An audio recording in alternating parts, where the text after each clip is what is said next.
ఇలాంటి మరిన్ని వీడియోస్ కోసం మన వీడియోని లైక్ చేయండి. అలాగే మన ఛానల్ ఇప్పుడు సబ్స్క్రైబ్ చేసుకోకపోతే కింద ఉన్న red colour subscribe button tap చేసి పక్కన ఉన్న గంట సింబల్ని యాక్టివేట్ చేయడం ఏంటంటే మన లేటెస్ట్ అప్డేట్స్ మీ మెయిల్లో పొందగలుగుతారు. ఈ రోజు లేటెస్ట్ అప్డేట్ వచ్చేసి ఏంటంటే ఏపీ రేషన్ డోర్ డెలివరీకి సంబంధించి వెహికల్కి ఎలా అప్లై చేయాలో చూద్దాం.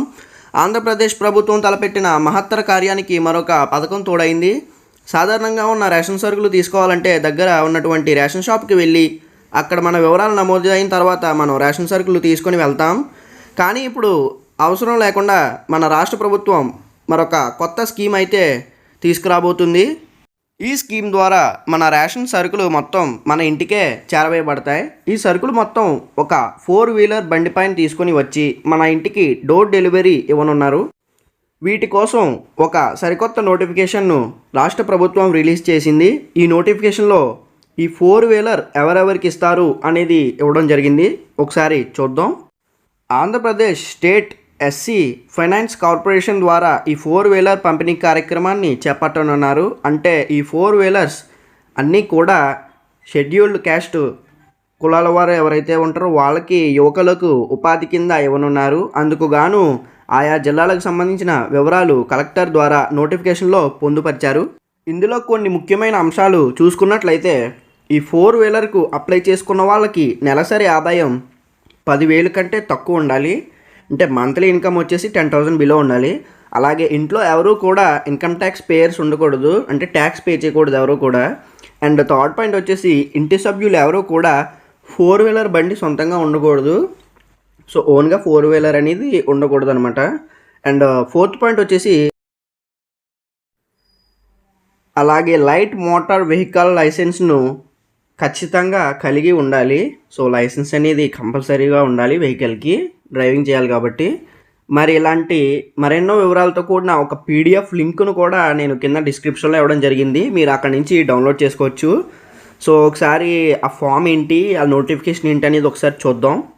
జిల్లాల వారీగా ఎన్ని వెహికల్స్ అనేది అలాట్ చేస్తున్నారో చూద్దాం. సో శ్రీకాకుళం జిల్లాకు వచ్చేసి 69 వెహికల్స్ అనేది ఇవ్వనున్నారు. అండ్ విజయనగరానికి వచ్చేసి 67, విశాఖపట్నానికి వచ్చేసి 89 వెహికల్స్, అలాగే ఈస్ట్ గోదావరికి వచ్చేసి 262, వెస్ట్ గోదావరికి 224 వెహికల్స్, అలాగే కృష్ణాకు వచ్చేసి 237 వెహికల్స్, అండ్ గుంటూరుకు వచ్చేసి 260 వెహికల్స్ ఇవ్వనున్నారు. అండ్ ప్రకాశం వచ్చేసి 214, నెల్లూరు వచ్చేసి 181, కర్నూలు వచ్చేసి 200 వెహికల్స్ అనేవి అలాట్ చేయనున్నారు. అండ్ కడప 126, అనంతపురం వచ్చేసి 158, అండ్ చిత్తూరు వచ్చేసి 213. టోటల్ 2,300 వెహికల్స్ అనేవి ఇవ్వనున్నారనమాట ఈ యొక్క కార్యక్రమంలో రేషన్ డెలివరీ చేయడానికి వెహికల్స్ అనేవి. సో ఒకసారి అప్లికేషన్ ఫామ్ అనేది చూద్దాం. So application for self employment welfare scheme to provide four wheeler mini truck అని ఇవ్వడం జరిగింది. Dispensing units for door delivery of PDS స్వయం ఉపాధి సంక్షేమ పథకం కింద మినీ ట్రక్కులు పంపిణీ కొరకు దరఖాస్తు అని చెప్పి రావడం జరిగింది ఇక్కడ పైన హెడ్డింగ్ చూస్తే. సో అందులో మనకి ఫస్ట్ పాయింట్ వచ్చేసి నేమ్ ఆఫ్ ది అప్లికెంట్, దరఖాస్తుదారుడు ఎవరైతే ఉంటారో వారి పేరు. సెకండ్ పాయింట్ వచ్చేసి ఫాదర్ ఆర్ హస్బెండ్ నేమ్, తండ్రి లేదా భర్త పేరు. అండ్ థర్డ్ పాయింట్ వచ్చేసి date of birth and age, పుట్టిన సంవత్సరం మరియు వయసు రాయాల్సి ఉంటుంది. అండ్ ఫోర్త్ పాయింట్ వచ్చేసి జెండర్, లింగం, మేల్ ఆర్ ఫీమేల్ అనేది రాయడం జరుగుతుంది. అండ్ ఫిఫ్త్ పాయింట్ వచ్చేసి మన రేషన్ కార్డ్ నెంబర్ అనేది అక్కడ రాస్తారు. అండ్ సిక్స్త్ పాయింట్ వచ్చేసి ఏంటంటే మొబైల్ నెంబర్ ఇవ్వడం జరుగుతుంది. మన యొక్క మొబైల్ నెంబర్ అనేది అక్కడ రాయడం జరుగుతుంది. సెవెంత్ పాయింట్ వచ్చేసి ఆధార్ కార్డ్ నెంబర్ అనేది రాస్తారు. అండ్ ఎయిత్ పాయింట్ వచ్చేసి ఎడ్యుకేషన్ క్వాలిఫికేషన్ వచ్చేసి అంటే విద్యార్హతలు ఏంటంటే మనం degree, inter, 10th, so qualification బట్టి ఎంతవరకు చదువుకున్నారనేది అక్కడ ఎంటర్ చేస్తారు, అది రాస్తారు. అండ్ నైన్త్ పాయింట్ వచ్చేసి ఇంటిగ్రేటెడ్ క్యాస్ట్ సర్టిఫికేట్ నెంబర్. సచివాలయంలో కానీ మీ సేవల్లో కానీ మనం క్యాస్ట్ సర్టిఫికేట్, కుల ధృవీకరణ పత్రం అప్లై చేసినప్పుడు వాళ్ళు మనకి సర్టిఫికేట్ అనేది అవగానే ఇస్తారు. సో మనకి టాప్ సైడ్ రైట్ సైడ్ చూసుకుంటే సిజిసి అని చెప్పేసి మనకి నెంబర్ ఉంటుంది, డేటు ఉండి క్యూఆర్ కోడ్ లాగా. సో ఆ నెంబర్ అనేది అక్కడ రాయాల్సి ఉంటుంది. అండ్ క్యాస్ట్ వచ్చేసి మనం క్యాస్ట్ ఏంటనేది రాయాలి. అలాగే సబ్ కాస్ట్ వచ్చేసి ఆ క్యాస్ట్లో ఉపకులం ఏంటనేది కూడా మనం రాయాలి. అండ్ 12th పాయింట్ వచ్చేసి native place of the applicant. So దరఖాస్తుదారుడు ఒక ప్రాంతంలో ఉండి వేరే ప్రాంతానికి వలస వచ్చి అప్లై చేసుకుంటున్నట్లయితే సో అతని యొక్క నేటివ్ ప్లేస్ ఎక్కడ అనేది మెన్షన్ చేస్తారు, రాయాల్సి ఉంటుంది.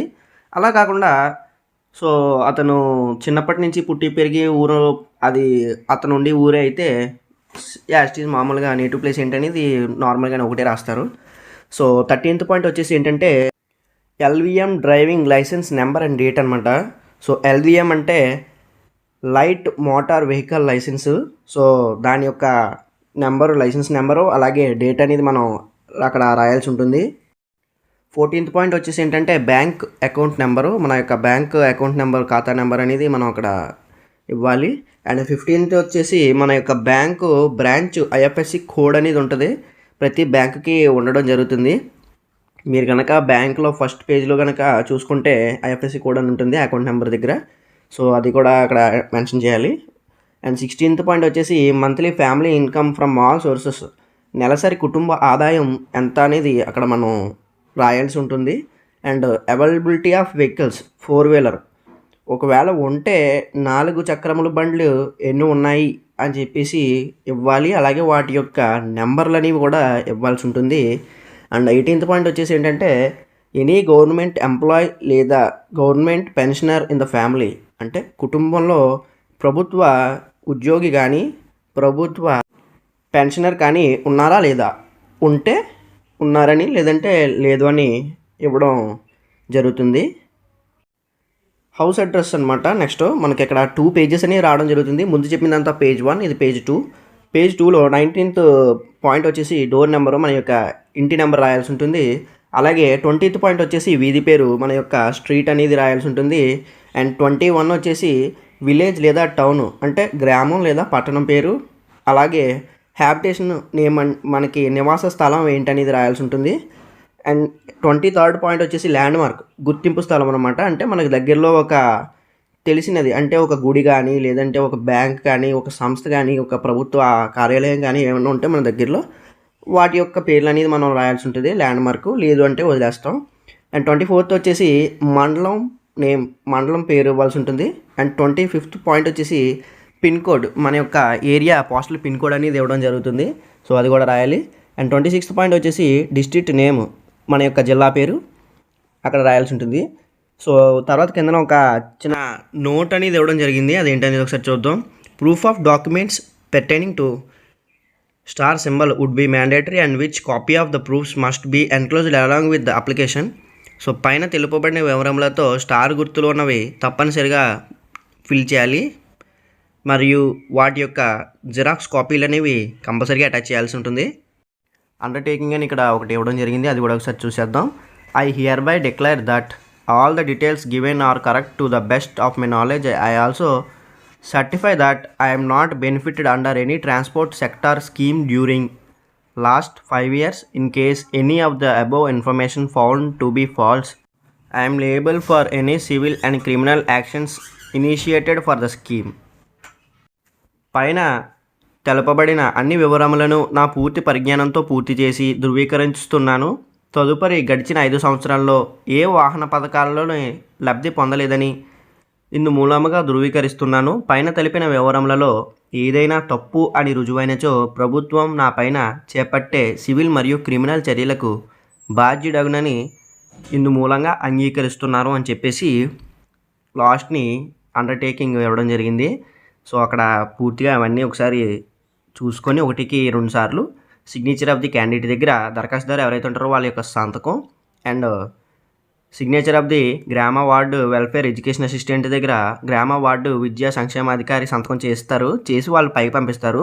సో ఈ ప్రాసెస్ అంతా ఎవరు చేస్తారు అంటే మన యొక్క వాలంటీర్ ఎవరైతే ఉంటారో, విలేజ్ వార్డు వాలంటీరు, గ్రామ వార్డు వాలంటీర్ అనేది మ్యాక్సిమం ఈ ఫామ్ అనేది ఫిల్ చేయాల్సి ఉంటుంది.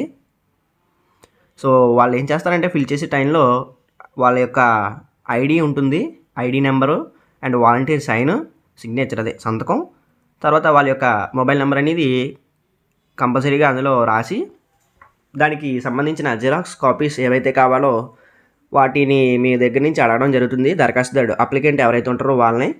సో మీరు ఆ జిరాక్స్లన్నీ వాళ్ళకి సబ్మిట్ చేస్తే వాళ్ళు గ్రామ వార్డు విద్యా సంక్షేమాధికారి సంతకం చేసి పైకి ఇవ్వడం జరుగుతుంది. సో గ్రామ వార్డు వెల్ఫేర్ ఎడ్యుకేషన్ అసిస్టెంట్ ఆ అప్లికేషన్లన్నీ తీసుకొని పైకి పంపడం జరుగుతుంది. పైకి పంపిన తర్వాత వాటి యొక్క ఎలిజిబుల్ లిస్ట్ అనేది రావడం జరుగుతుంది. సో అందులో ఎవరైతే ఎలిజిబుల్ అవుతారో వాళ్ళకి వెహికల్స్ అనేది రావడం జరుగుతుంది. సో ఇప్పటికే వీడియో లెంత్ అనేది ఎక్కువ అవ్వడం జరిగింది. సో దీనికి సంబంధించిన మరిన్ని పూర్తి వివరాలతో పార్ట్ 2 వీడియో అనేది నేను చేయడం జరుగుతుంది. కింద డిస్క్రిప్షన్లో అప్లికేషన్ ఫామ్ లింక్ అనేది ఉంటుంది. దాని మీద మీరు ట్యాప్ చేసి అది క్లిక్ చేసి డౌన్లోడ్ చేసుకోండి. అండ్ మరిన్ని అప్డేట్స్తో ఇంకొక వీడియోని చేస్తాను. ఆ వీడియో మీ మెయిల్లో పొందాలంటే మన ఛానల్ ఇప్పుడే సబ్స్క్రైబ్ చేయండి.